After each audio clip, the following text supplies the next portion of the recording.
இந்த தினத்தியான நிகழ்ச்சிக்கு உங்களை அழைப்பதில் நான் மிகவும் மகிழ்ச்சி அடைகிறேன். இன்று நாம் பார்க்க போகும் தேவ வசனம், நான் தினந்தோறும் வேத வசனத்தை வாசிக்க வேண்டுமா என்ற தலைப்பின் கீழ் வசனங்களையும் தியானங்களையும் பார்க்க போகிறோம். இதை தயவு செய்து யாரும் மிஸ் பண்ணிடாதீங்க. வாழ்க்கையில் பெரிய வாய்ப்புகள் உங்களுக்கு கிடைக்காமல் போய்விடும். கடைசி வரை பாருங்கள். செய்தி உங்களுக்காக. தினந்தோறும் நாம் பைபிள் வாசிக்கணுமான்னா, உங்கள் உடம்புல ஓடுற ரத்தம், உங்கள் இதய துடித்து கொண்டே இருக்குதே, அதை தினந்தோறும் துடிக்கணுமா என்று கேட்பது போன்று உள்ளது. ஒரு செடிக்கு தினந்தோறும் தண்ணி ஊற்றணுமா? ஊற்றலன்னா என்ன ஆகும்னா, நாள்பட செடி கருகி போயிடும்.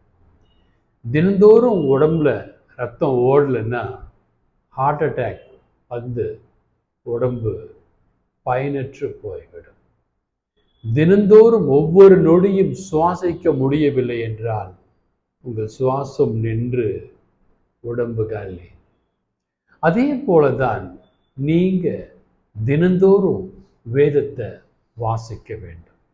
ஒரு உண்மை நிகழ்வை சொல்லி நான் வேத வசனத்திற்கு கடந்து செல்ல விரும்புகிறேன். ஒரு விசை ஒரு வாலிபன் என்னிடத்திலே கேட்டான், அண்ணே, டெய்லி பைபிள் படிக்கணும்னு சொல்றீங்களே, அதனால என்ன லாபம்? எனக்கு புரிய மாட்டேங்குது. நான் சொன்னேன், ஆரம்பத்தில் வாய்ப்பாடு கூட உடனே மனப்பாடம் ஆகாது. படிக்க தான் வாய்ப்பாடு மனப்பாடமாகும் சொல்லி என் வீட்டில் கோழியை மூடுகிற ஒரு கோழி கூடையை கொண்டு வர சொன்னேன். அந்த கூடை முழுவதுமாக ஒரே அழுக்காக இருந்தது. கோழியோட எச்சமெல்லாம் பட்டு அந்த கூடை மிகவும் அழுக்காக இருந்தது. அந்த கூடையை கொடுத்து திருப்பி குழாவை திறந்து தண்ணி பிடிச்சிட்டு வான்னேன். அவனுக்கு தெரியும் கூடையில் தண்ணி நிரப்ப முடியாதுன்னு. அவன் ட்ரை பண்ணான், தண்ணி நிற்கலை. கோவம் வந்துச்சு, கொண்டு வந்து காமிச்சான். அண்ணே, தண்ணி பிடிக்க முடியல. நான் சொல்ல, முடியும், ரெண்டாவது ட்ரிப் போயிட்டு வந்து நம்ம மூஞ்சி ரொம்ப கோபமாச்சு. அண்ணே, தண்ணி பிடிக்க முடியாது. மூணாவது ட்ரிப் தண்ணி பிடிக்க முடியும்னு சொன்னேன். அவள் ஏதோ ப்ரேயர் பண்ணுறாரு, இது முடியும் போல இருக்குன்ட்டு மூணாவது ட்ரிப்பு தண்ணி பிடிக்க பார்த்தான். தண்ணி பிடிக்க முடியல. ஆனால் தண்ணி வந்த ஃபோர்ஸில் கூடையில் ஒரு சொட்டு தண்ணி கூட நிற்கலை. அப்போ என்கிட்ட வந்து கேட்டான், உங்களுக்கு தெரியும் இல்லையா கூடையில் தண்ணி பிடிக்க முடியாதுன்னு, அப்போ எதுக்கு என்னை பிடிக்க சொன்னீங்கன்னு கேட்டான். நான் ஒன்றுமே அவன்கிட்ட சொன்னேன், முதல்ல கூடை எப்படி இருந்துச்சு? அவன் சொன்ன, கன்றாவியாக இருந்துச்சு. ரெண்டாவது எப்படி இருந்துச்சு? மூணாவது இப்போ எப்படி இருக்கு பாருன்னு. கூடை சுத்தமாக இருக்கு. நான் கேட்டேன், அந்த கூடைக்கு தெரியுமா தண்ணி மேலே விழுறது? கூடைக்கு புரியுமா? தெரியுமா? தெரியாது. கூடைக்கு புரியாது. ஏனென்றால் அது ஒரு மூங்கில் கூடை. அப்போ நான் சொன்னேன், ஒரு உயிரற்ற மூங்கில் கூடையே தண்ணீர் படப்பட சுத்தமாகிறது அல்லவா? உயிருள்ள நீயும் நானும் புரியுதோ புரியலையோ, தெரியுதோ தெரியலையோ, ஆண்டவருடைய வசனத்தை தினந்தோறும் கேட்டு கொண்டிருக்கும் பொழுது உங்களுக்கும் எனக்கும் புரியாமலே நாம் சுத்தப்படுத்தி கொண்டிருக்கிறோம். உடலை மட்டும் அல்ல, ஆத்துமாவை என்று சொன்ன உடனே அவன் சற்று ஆடி போய்விட்டான். பின்பு நான் வேறொரு உவமையை சொன்னேன். நீரோடை அருகில் உள்ள மரங்கள் பச்சை பசேர் என்று இருக்கும். அந்த மரத்தின் வேர்கள் தனக்கு தேவையான நீரை அது உறிந்து கொண்டிருக்கிறது. அது செழிப்பாக இருக்கிறது. நீயும் கூட ஆண்டவரோடு, ஆண்டவரின் வேதத்திலே பிணைந்து இருப்பாயேயானால், தெரியுதோ தெரியலையோ, புரியுதோ புரியலையோ, எப்படி அந்த நீர் ஓடையின் அருகே இருக்கிறதோ அதே போன்று நீயும் ஆண்டவரின் அருகே இருப்பாயேயானால் நீ செழிப்பாய் இருப்பாய் என்று சொன்னேன். யோவானுக்கு சுவிசேஷம் 17ஆம் அதிகாரம் 17ஆம் வசனம். The book of John, chapter 17, verse 17. Sanctify them by the truth. Your word is truth.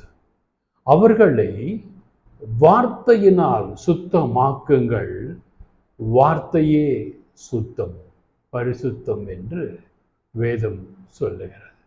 ஆம், எனக்கு பிரியமான என் அன்பு தேவ பிள்ளைகளே, இந்த ஆண்டவருடைய வார்த்தை பார்த்தீங்கன்னா உங்களை புனிதப்படுத்திக்கிட்டே இருக்கும், சுத்தப்படுத்திக்கிட்டே இருக்கும். எவ்வாறு அந்த செகண்ட் முள்ளு சுற்றி சுற்றி சுற்றி போய் நேரத்தை கூட்டி கூட்டி கூட்டி கொடுக்கிறதோ, அதே போன்று நீங்கள் வாசிக்கின்ற ஒவ்வொரு வசனமும் உங்களுக்கும் ஆண்டவருக்கும் இடையே உள்ள உறவினை கூட்டிக் கொண்டே போகும்.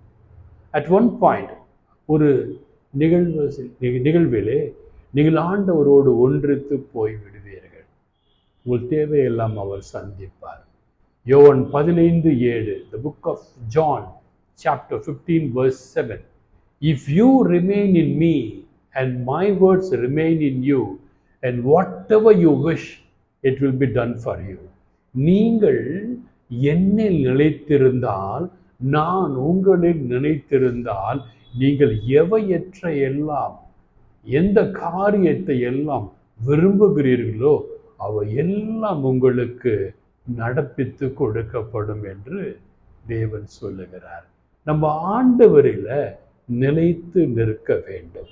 எவ்வாறு செடியின் வேர் மண்ணிலே நிலைத்து நிற்கும் பொழுது அது உயிருள்ள செடியா இருக்கிறதோ, மரமா இருக்கிறதோ, அவ்வாறு நீங்களும் நானும் ஆண்டவராகிய இயேசுவிலே நிலைத்து நிற்போமேயானால் உயிருள்ள மனுஷராக, உயிருள்ள மனுஷியாக நீங்களும் நானும் இந்த ஆண்டவருக்குள் நிலைத்திருப்போம்.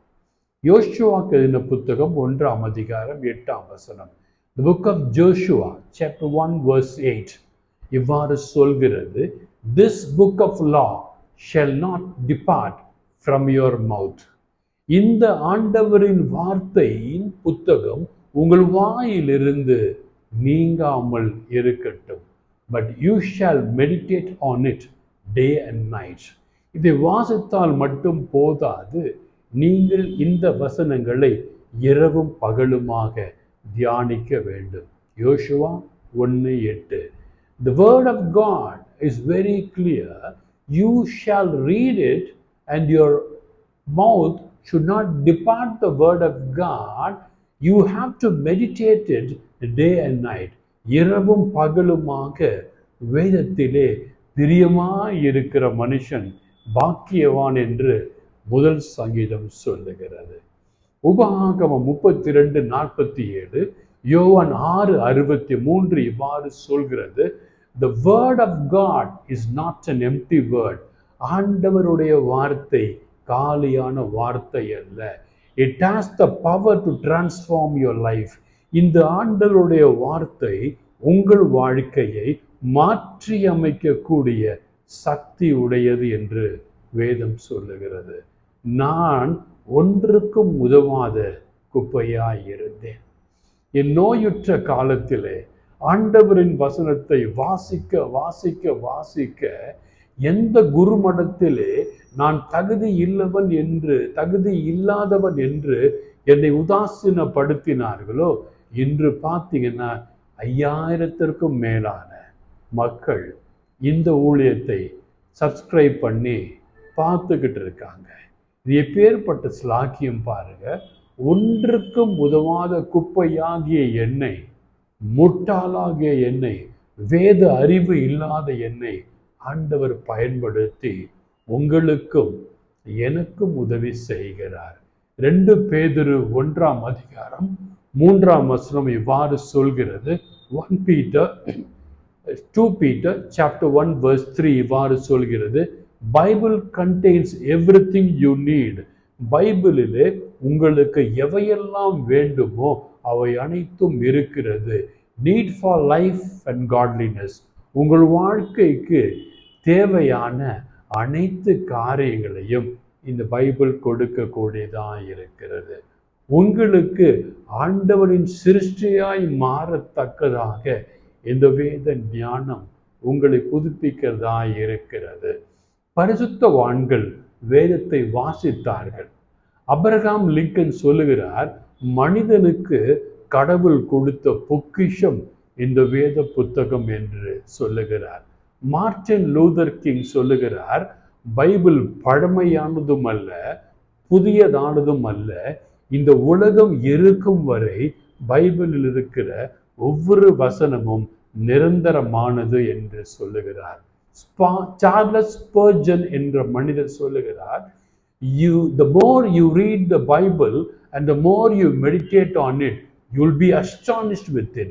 சார்ல்ஸ் ஸ்பர்ஜன் என்ன சொல்றாருன்னா, இந்த பைபிளை எவ்வளவு படிக்கிறீங்களோ, எவ்வளவுக்கு தியானம் பண்றீங்களோ அவ்வளவு ஆச்சரியமாக இருக்கிறது என்று சொல்லுகிறார்.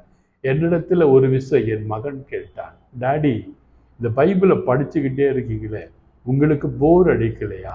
இந்த பைபிளை தியானம் பண்ணிக்கிட்டே இருக்கீங்களே, வெளியே போங்கன்னா போக மாட்டேங்கிறீங்க, கார் எடுத்துகிட்டு எங்கேயாவது போயிட்டு வாங்க, ஒரு ரிலாக்ஸேஷன் இருக்குன்னு சொன்னால் கேட்க மாட்டேங்கிறீங்களேன்னு என்னை பார்த்து கேட்கும் பொழுது என் மகனுக்கு நான் சொன்னேன், என் இரத்த நாளங்களில் ஓடுகிற ரத்தம் கொஞ்சம் ஓய்வெடுத்துக்கிறேன்னு சொன்னால் நான் உயிர் வாழ முடியுமா? என் மூச்சு கொஞ்சம் ஓய்வெடுத்துக்கிறேன்னா நான் உயிர் வாழ முடியுமா? துடிக்கிற என் இதயம் கொஞ்சம் ஓய்வெடுத்துக்கிறேன்னா உயிர் வாழ முடியுமா? முடியாது.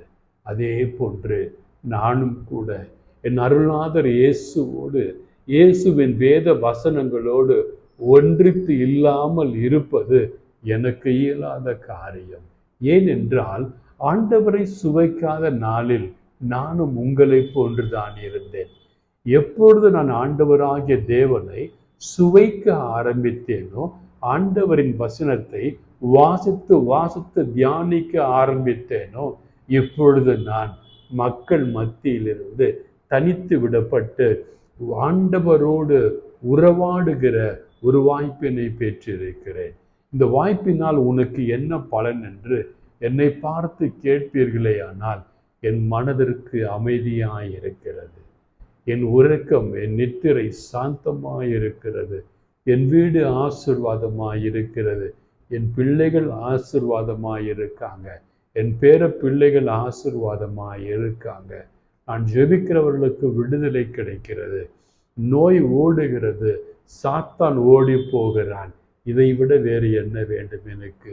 3 வேளை ஆண்டவர் என்னை போஷிக்கிறார், வார்த்தையினால் போஷிக்கிறார், உணவினால் போஷிக்கிறார், இருக்க இடத்தை கொடுத்திருக்கிறார். 4 சக்கர வாகனம், 2 சக்கர வாகனம், போதுமான அளவுக்கு எனக்கு பணத்தை கொடுத்திருக்கிறார். வேறு என்னங்க வேணும்? வேறு எதுவும் வேண்டாம். இந்த ஆண்டவருடைய வார்த்தையை நீங்கள் தினமும் வாசித்து பார்ப்பீர்களே ஆனால், இந்த ஆண்டவரின் வார்த்தையை தியானித்து பார்ப்பீர்களே ஆனால், வீணான பேச்சுக்கள் பேசுகிற மக்களின் தொடர்பை துண்டித்து கொண்டு ஆண்டவரோடு தியானம் செய்வீர்களே ஆனால் நீங்க நல்லா இருப்பீங்க, உங்க ஆத்துமா நல்லா இருக்கும், உங்கள் தேவைகளை ஆண்டவர் சந்திப்பார், உங்கள் பிள்ளைகள் நன்றா இருப்பாங்க, உங்க பேர பிள்ளைகள் நன்னா இருப்பாங்க. God bless you all.